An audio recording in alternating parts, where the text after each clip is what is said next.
कल हम लोगों ने क्या सीखा था?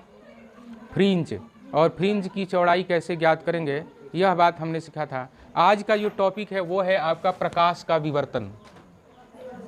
यह भी प्रकाश का विवर्तन भी एक घटना है। आप समझिए कैसी घटना है। तो देखो कि जब कभी प्रकाश की किरणें किसी अवरोध या किसी द्वारक से गुजरती हैं तो उसके किनारों के साथ क्या होता है? मुड़ जाना। किनारों के साथ वह मुड़ती है और मुड़ने की यह घटना प्रकाश का विवर्तन कहलाता है। क्या समझे? कि जब प्रकाश की किरणें किसी अवरोधक से या द्वारक से गुजरती हैं तो किनारों के साथ मुड़ती है, छाया क्षेत्र की ओर मुड़ती है। छाया जहाँ बन रही होगी उस छाया क्षेत्र के ओर मुड़ती है, और मुड़ने की इस घटना को प्रकाश का विवर्तन कहते हैं। देखिए हम लोग इसी बात को ऐसे लिख सकते हैं कि प्रकाश की किरणें, पहली बात तो ये तरंगाग्र के रूप में किरणें चलती हैं। प्रकाश की किरणें तरंगाग्र के रूप में चलती हैं।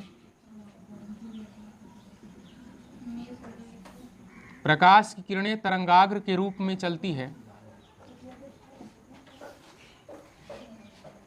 और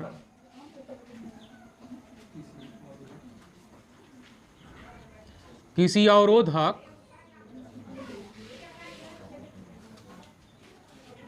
या द्वारक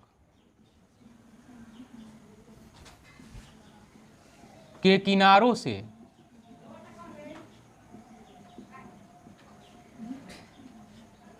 मुड़कर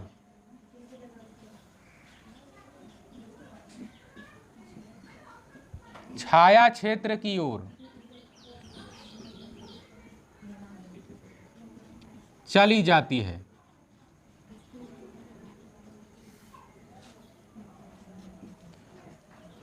प्रकाश का इस प्रकार से मुड़ने की घटना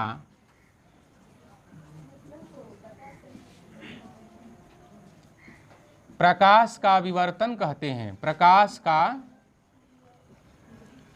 विवर्तन कहते हैं।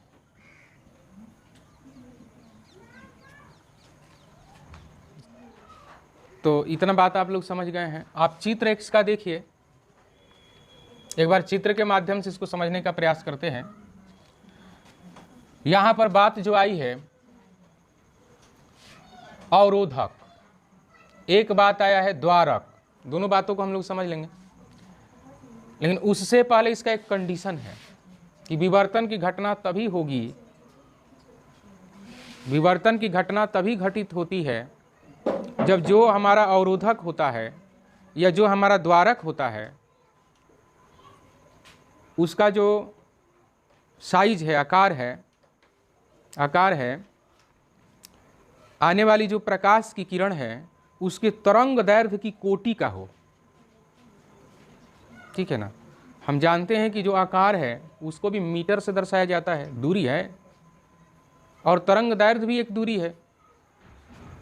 श्रृंग से श्रृंग के बीच की दूरी को हम लोग तरंग दैर्घ्य बोलते हैं। और जो का कुछ तरंग दैर्घ्य होगा, जैसे आपने देखा होगा प्रकाश का जो दृश्य प्रकाश का तरंग दैर्घ्य होता है वो 3800 से लेकर के 7800 एंगस्ट्रॉम के बीच में होता है।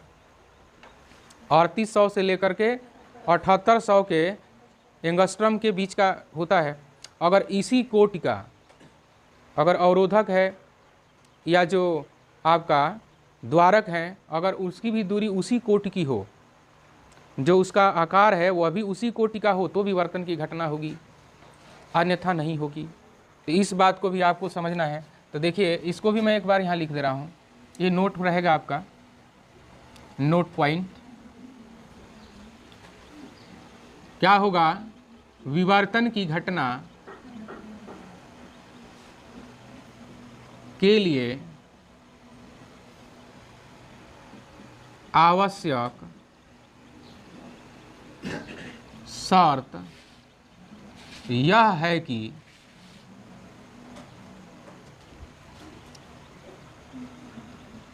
अवरोधक या द्वारक, अवरोधक या द्वारक का आकार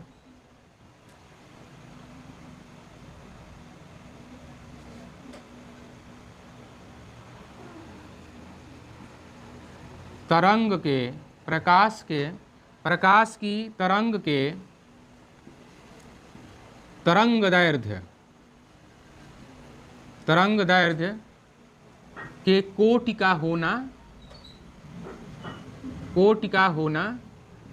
चाहिए।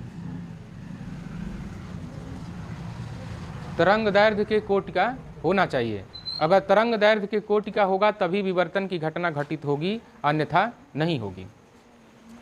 सबसे पहले हम लोग समझ लेते हैं अवरोधक के बारे में, या सबसे पहले द्वारक के बारे में। मान लीजिए कि एक हमारे पास ये द्वारक है, समझो एक बार।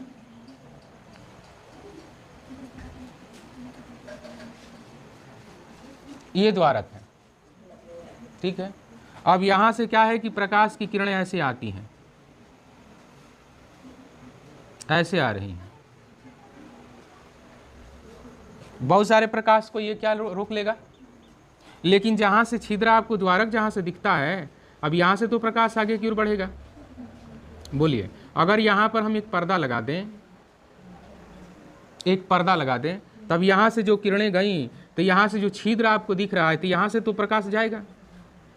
बोलिए, बताओ, इसका एक चमकीला यहां पर छाया बनेगी कि नहीं बनेगी? बनेगी ना। यहां पर एक चमकीली छाया बनेगी, यहां पर चमकीली छाया प्राप्त होगी। अब जितना द्वारक का साइज है उतना ही साइज का यहां पर बनेगा क्या? तो नहीं। यहां पर क्या होगा ना कि इसके किनारों के साथ ये किरणें यहां से मुड़ जाएगी, ये किरणें यहां से क्या होगी? मुड़ जाएगी, और ये छाया वास्तविक छाया से ज़्यादा बनेगी। अगर ये, चूंकि हम जानते हैं प्रकाश सीधी रेखा में गमन करता है, तो यहाँ से प्रकाश तो सीधी रेखा में चला गया, लेकिन यहाँ से यहाँ तक ये सीधा नहीं गया, बल्कि किनारों के साथ कुछ मुड़ गया। तो मुड़ जाने की यही जो घटना है, ये प्रकाश का विवर्तन कहलाती है। और यहाँ पर जो छाया वास्तविक छाया से कितना बनना चाहिए? ज़्यादा। अगर कोई द्वारक है, ये क्या हमने लिया हुआ है? द्वारक। अगर द्वारक है और ये क्या है? पर्दा। और उस अवरोधक के लिए आप सोचिए, मान लो ये अवरोधक है, ये समझ लीजिए एक अवरोधक है, और यहाँ पर हमने पर्दा लगाया हुआ है। ये पर्दा है, ये अवरोधक है,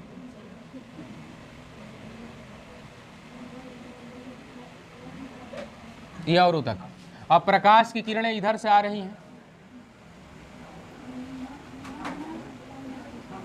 समझिए,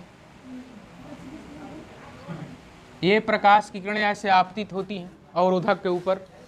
तो आप यहाँ पर देख सकते हैं कि ये किरणें तो आपको सीधे निकल जाएगी, उसमें तो कोई अवरोध नहीं है। ये किरणें तो आपको सीधे पहुँच जाएगी पर्दे पर, यहाँ कोई अवरोध इसको नहीं दिखता। लेकिन ये किरणें जो है ना, किनारों के साथ ऐसे मुड़ेगी, समझिए। ये किरण अगर ऐसे गई तो यह किनारों के साथ ऐसे मुड़ेगी, मुड़ करके ऐसे चली जाएगी।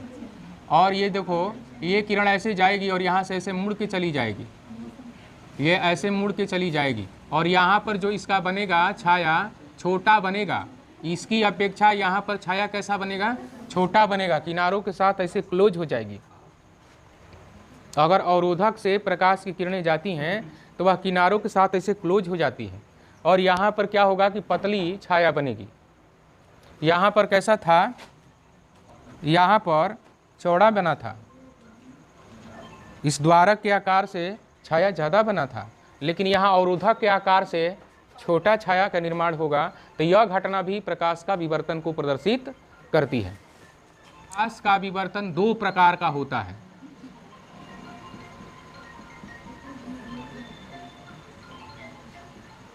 ठीक रहेगा?